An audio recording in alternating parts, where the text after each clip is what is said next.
So I'll give floor immediately to Professor Didier Houssin, the chair of the Emergency Committee. Professor Houssin. Thank you very much. So, according to the international health regulations, a main treaty in the field of health, Dr. Tedros has convened an emergency committee about the novel coronavirus epidemic in China, and the question was whether this event constitutes a public health emergency of international concern.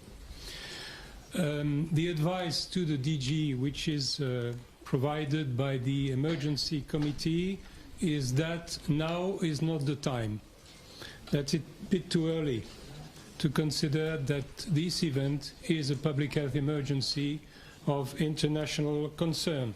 As I told you yesterday, the emergency committee members, which I thank for their work, were very divided, almost 50-50, and they continued today to be in the same division with regard to the advice concerning the declaration of a fake.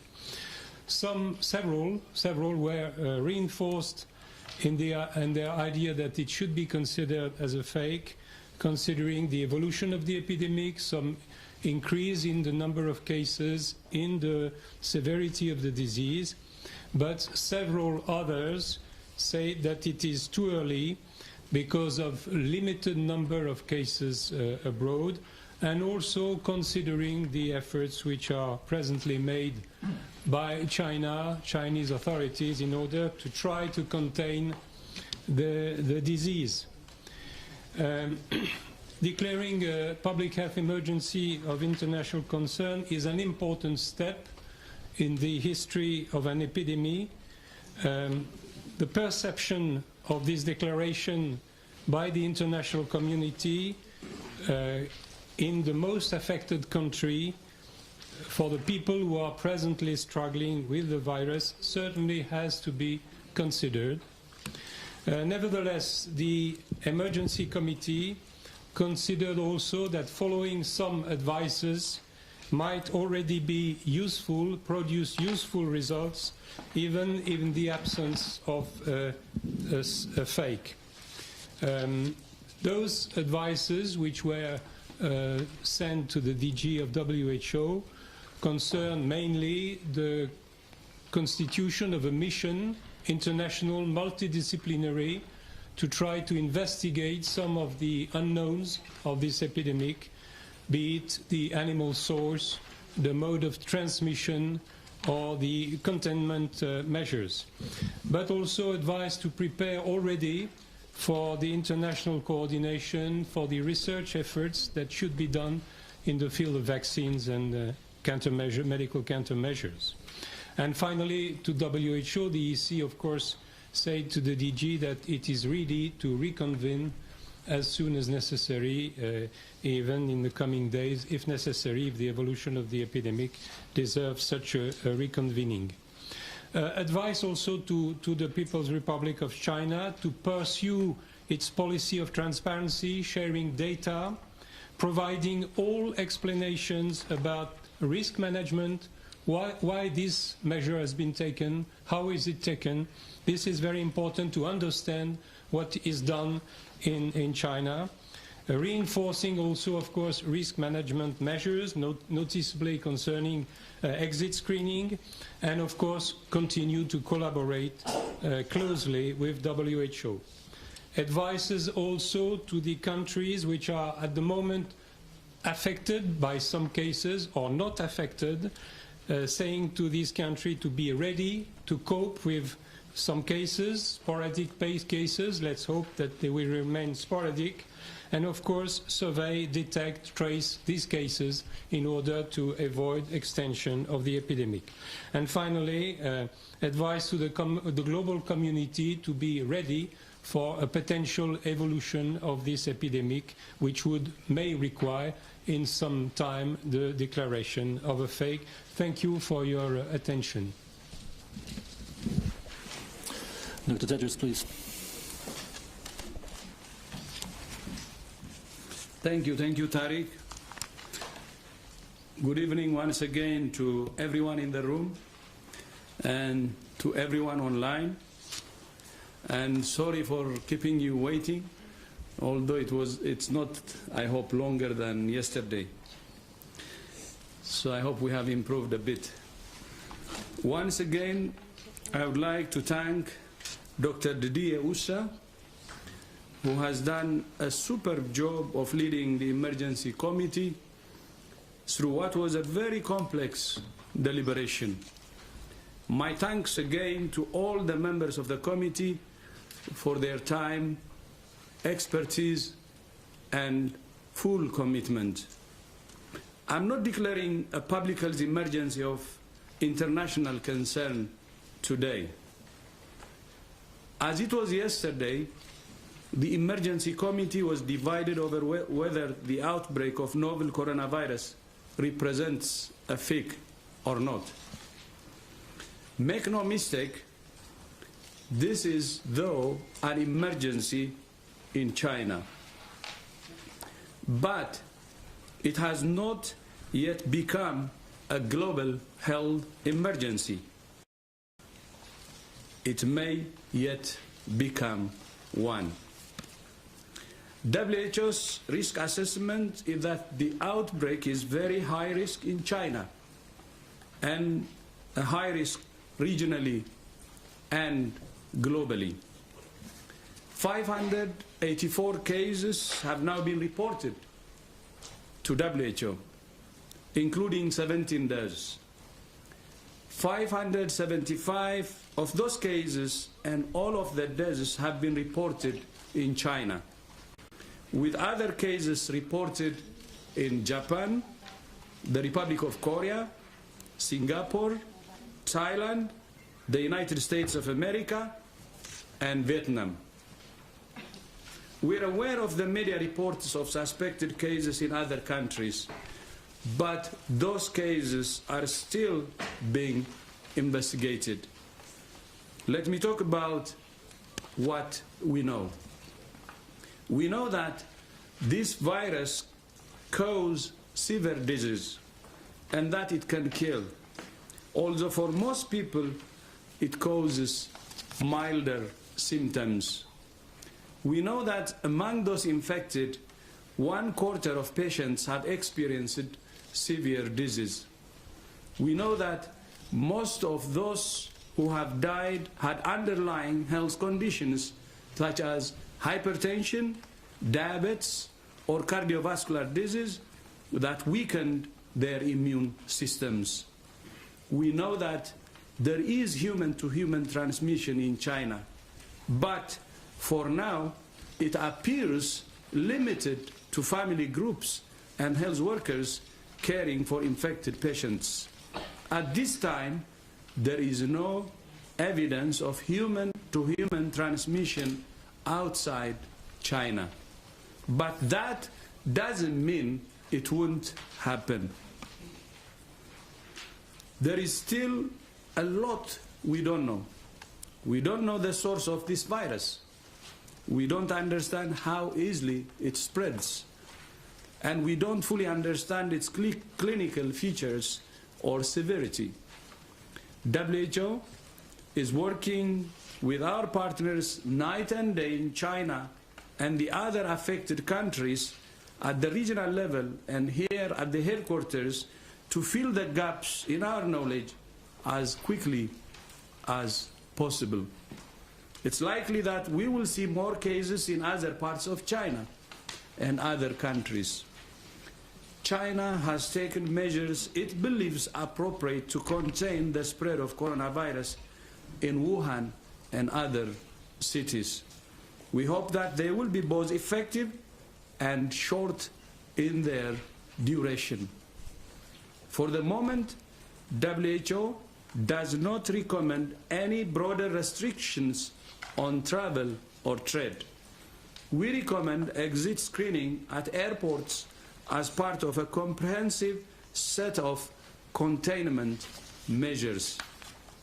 All countries should have in place measures to detect cases of coronavirus, including at health facilities. The committee has made several recommendations to prevent the further spread of the virus, which the chair has described and which I have accepted. There are a few simple things we can all do to protect ourselves and each other, like washing hands, covering your mouth and nose when you sneeze, and so on. WHO has a full package of information on its website. Once again, I would like to thank the government of the Republic of China for its cooperation and transparency.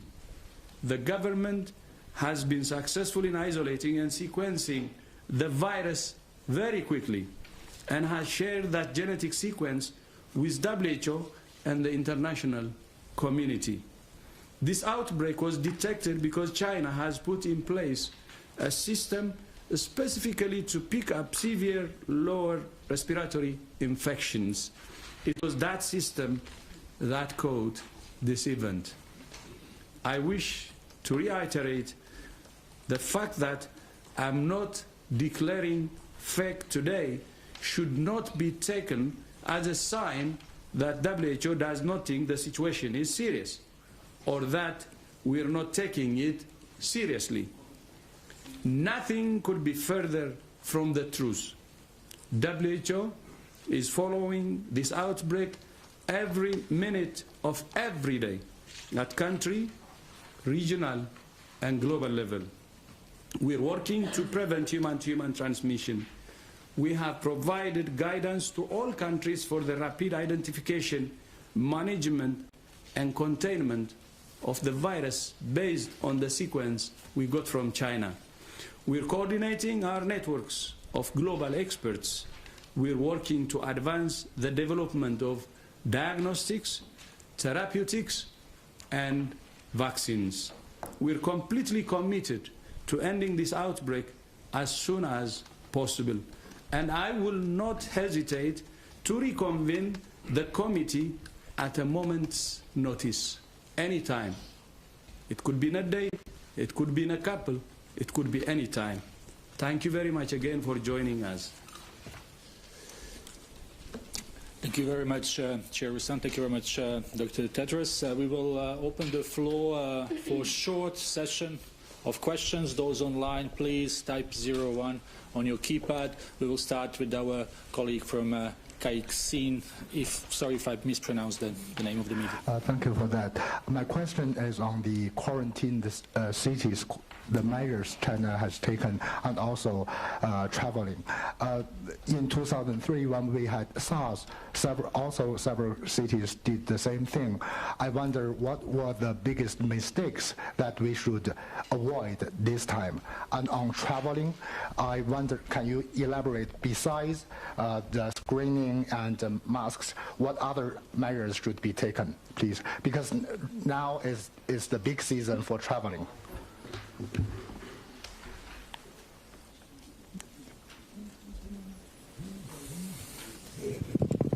I can answer the second part of that question. So, yes, so as Dr. Tedros mentioned in his speech, that there are many things that individuals can do to protect themselves. Sorry, is that better? As I said, Dr. Tedros mentioned several things that individuals can do to protect themselves. What we know about this coronavirus is that it can cause mild disease to severe disease. And some of the common things that people can do is basic hand hygiene and washing hands with soap and water or an alcohol rub, but also making sure you do proper respiratory etiquette. On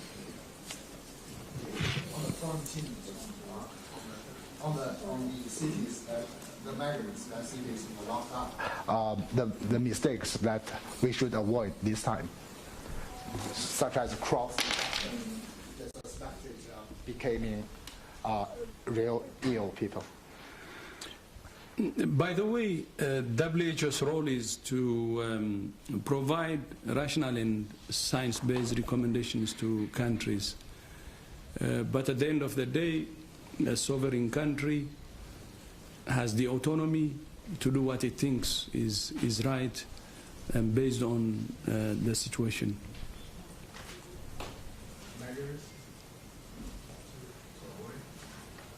cross-infection? Measures to avoid a cross-infection within the city, within the block?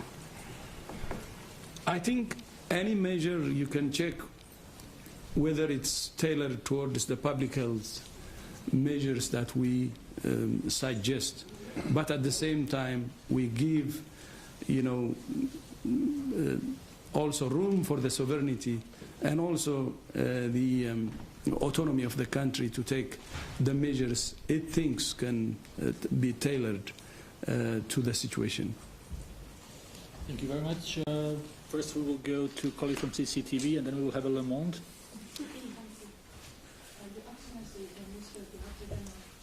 Under the current situation, what do you think is the favorable factors in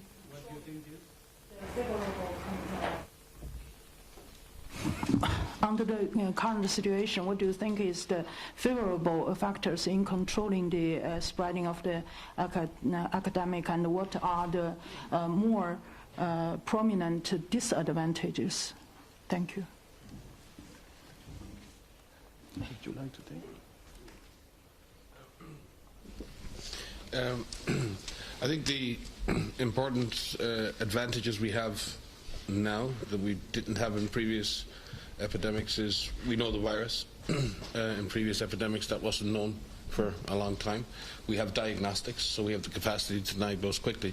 But those diagnostics are not useful unless they're deployed, unless people know how to use them. So we really do have to focus on protecting hospitals and healthcare environments and ensure we have high level of alert amongst health workers for suspect cases, and that we have the capacity to isolate those cases and test them quickly.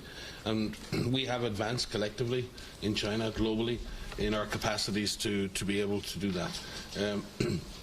The challenges in this situation are understanding the full extent of transmission and the way in which the virus is transmitting within communities. And I think Maria spoke to that, how communities can protect themselves. So there are many things that are giving us an advantage, but our disadvantage is the unknowns, in not fully understanding the disease, not fully understanding its severity, not fully understanding its transmission. And that is what the Director General spoke to in bringing the global community to work with China to ensure that we have the right evidence, the right knowledge to be able to react appropriately to this disease. I don't know, Sylvie, if you wish to supplement. Yeah. And I think also one advantage we have compared to, for instance, 2003 is really the fact that now we have the IHR. That is a framework that has been adopted by all member states to coordinate international response. And so it allows us also to not only to coordinate the control measures, but also coordinate generation of knowledge and sharing of information globally. And so this will accelerate certainly the discovery of new measures and new opportunities to tackle this disease. Thank you very much. We will now go to our colleague from Le Monde.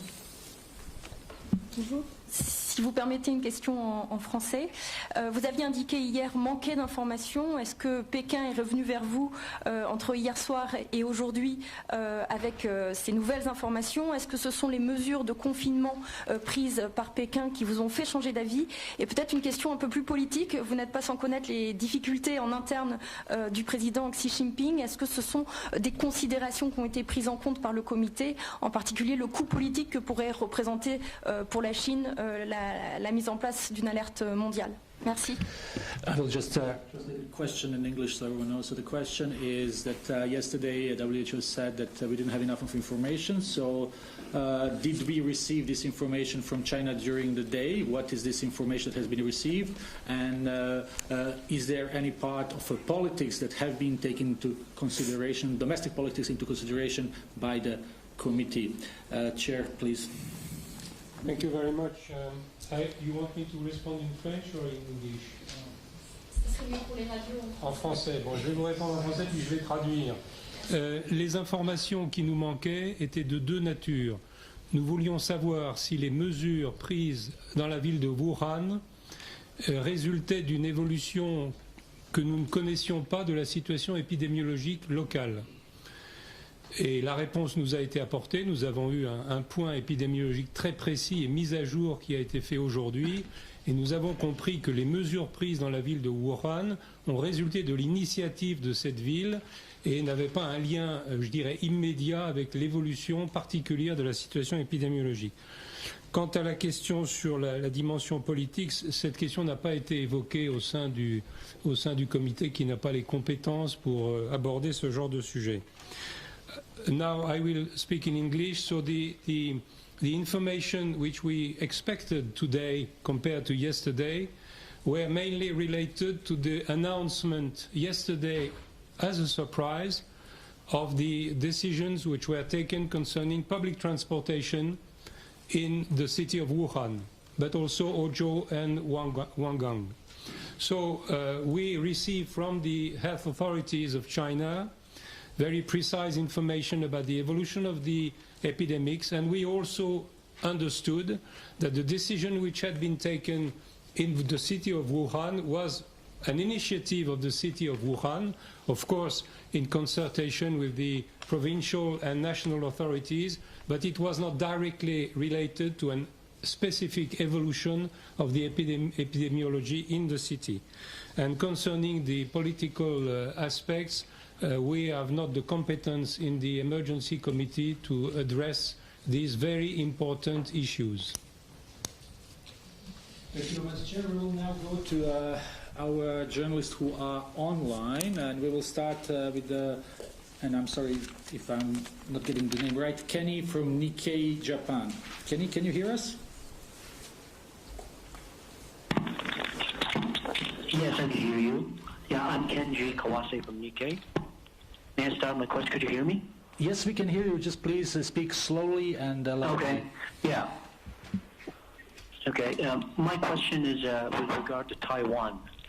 Taiwan is not part of the WHO for the political reason. But, however, there seems to be no boundary border in terms of transmission of virus. And I was wondering how WHO has been working with the Taiwanese authority on this case. And also, was there any reconsideration of accepting Taiwan as a member or being part of the prevention of the disease, and also the exchange of information, of such important information in terms of hygiene? Thank you. Thank you very much, Kenny. Is there anyone who would... Mike? We work very closely with technical partners in China, Taiwan, and have done so. And if you cast your minds back to 2003, even during SARS, we had a deep technical support to China, Taiwan at that time, and nobody will deny the necessary public health assistance in that situation. And I believe the authorities in Taiwan are working very closely with China and mainland, and I believe there have been joint missions and joint approaches to the response. So I would characterize at the moment from our perspective that there is technical cooperation going on between provinces in China and between WHO and any of those entities that seek our assistance, but through the normal procedures and processes of WHO and its member states. Thank you. Thank you very much, Dr. Ryan. Now, one more question from online, Nurit from NPR. Nurit, can you hear us? Yes, I hope you can hear me. So I take the point that the Director General made about countries having autonomy. That said, we are curious to hear what is WHO's position on the kind of measures that were taken in Wuhan, shutting down transportation. Do you think this is advisable? Do you have concerns about it? Can you speak about that, please? Thank you very much, Nurit. I thought I have already, responded to that question. Maybe I will repeat myself, so sorry about that. As you know, WHO's role is to provide rational and science-based public health guidance and recommendations to countries, communities, and individuals. China is a sovereign nation with the autonomy to take steps it believes are in its interest and that of its people. As I said in my opening remarks and earlier, China has taken measures which it believes will be effective, but we hope from our side that they're both effective and short in duration. If I may add something, that what Dr. Tedros mentioned about the technical package that WHO is putting together is a package that's aimed at all countries, where it's recommended, and the advice that we provide is based on the evidence, it's based on the information we have and the information that we've learned from past experiences with other coronaviruses, which is focusing on identifying cases early, the prevention of human-to-human transmission and onward spread and international spread, making sure that anyone that is identified as being infected with this virus has appropriate care, and that we communicate with those individuals so that they know and their families know what to do. Thank you. Thank you very much. Body, please. Phoenix TV from China, Hong Kong. I have a question for Mr. Tedros. You concerned that WHO will concern our outbreak guideline to help. And when will you launch your first guideline? Also about how could we call the new virus? Have you named the new virus? Thank you. Yes, with the guidelines. Okay. So our first set of guidelines, I believe, were online on the 10th of January, if I'm not mistaken. And these guidelines that are online are constantly being reviewed as more information becomes available. We are receiving information from affected countries. We are utilizing the expertise of the affected countries and our international networks to make sure that the advice that we are giving is appropriate. So we revise them as necessary. So please look at the website to see the latest guidance materials that are there.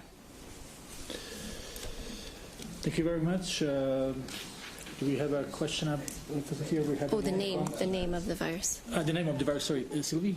Yeah. Sorry for that. Okay, so for the time being, we named this virus 2019 novel coronavirus, so 2019 nCoV. And after the pandemic in 2009, we had consultation with different agencies and member states to see if we should have at global level a way to name viruses, as there are ways to name, for example, typhoons or storms, and so they give them names. And so it was decided that indeed in case of emergence of a new virus, the global community could meet and decide on a name. So we have not done it yet because we have not had time actually. But we will do it when there is time to do it, actually. And but for the time being, everybody agrees that this name is okay, and we can work with it, and it's understood by everybody on the planet. And so it's a good name for the time being to name this disease and this virus. Thank you very much. We really have to wrap up. We have really time for one or two very short questions. I will go here for colleagues who didn't have time to ask questions. Yesterday, Bloomberg first, and then your colleague next to you, and then we will have to leave because Chair Professor Hussain has to leave us. Thank you. This is Thomas Muller from Bloomberg. I was just wondering if there are any conclusions that we could draw, given that the mortality rate isn't rising as fast as the case rate. And my second question is about the epi curve. Has the WHO had enough data from China about the dates and timing of the onset of symptoms to map out the epi curve? And will that epi curve become public at some time? And if, in any case, are you able to comment a little bit what the epi curve might look like? Dr. Ryan. Yes, actually, last evening we received the latest disaggregated raw data on a case basis from the government of China, and for that we are very grateful. We're currently analysing that. We also received a detailed analysis and presentation today from the National Health Commission and CDC China, which detailed a lot of the epidemiologic data. We do have the data to construct the epidemic curve, and at this point, when you look at it from the perspective of suspect and confirmed cases, the outbreak is still evolving. We're not in a position to say that the epidemic has peaked. The outbreak is still evolving. However, having that information allows us now to track on a daily basis along with and in partnership with China, and again we're grateful for that partnership. And again, it must be said, in many of these situations in the past, countries haven't been prepared to share that detail of data, quite frankly, and we're grateful for that. With regard to case fatality, it's something that's come up again and again in epidemics. We have to be very, very careful at the beginning of an epidemic in making any pronouncements around the true severity of an epidemic, because, and it can work both ways. At the moment, we haven't seen many mild cases. As we detect more mild cases, then effectively the severity may decrease because there are more mild cases in proportion to severe cases, and that may do it. We also need to be careful in that many people are very sick in hospital right now, and more may die in the coming days, and the number of deaths may increase, and that may give the impression of an increased severity. So it's extremely important that we stick to the facts.